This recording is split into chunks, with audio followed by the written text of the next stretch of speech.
Hello সবাইকে, শুভ বিকাল। সবাই কি করছো? আশা করছি সবাই ভালো আছো। আমি অনিতা আবার চলে এলাম তুমগোর সঙ্গে একটা ছোট্ট একটা ঠাকুর ঘরের একটা ভিডিও নিয়ে। এখানে হইলো আমি ঠাকুরের কাপড়, সবগুলি কাপড় ছোট হয়ে গেছে। আমি মাথাগুলো লাগিয়ে লেয়া নিছিলাম।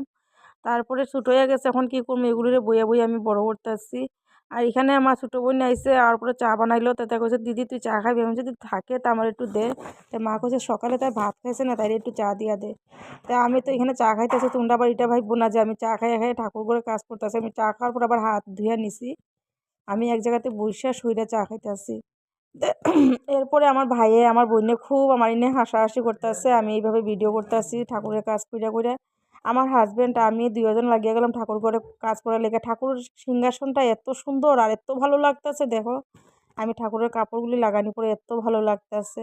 আমার তো দেখেই পেট ভরে গেছে। আমি কই শালার আমার যদি এরকম এইভাবে থাকতো তাহলে আমি তো ভাড়া বাড়িতে থাকি, আমার তো এরকম না। মাগো ঠাকুরঘরটা এত সুন্দর আর কি। আর দিকে বইনে ভাইয়ে বইয়া বইয়া হাসাহাসি করতেছে, আমরা জামাই বউ যে ঠাকুর ঘরে বইয়া কাজ করতেছে। তাই আমি বলছি, কর তোরা, এটা আমার পেশা, এটা আমার করতেই লাগবে। আর আমার ঠাকুর ঘরটা কীরকম আমার মাদের তোমরা একটু আমার কইও কমেন্ট বক্সে। আমার ভিডিও লাগলে আমার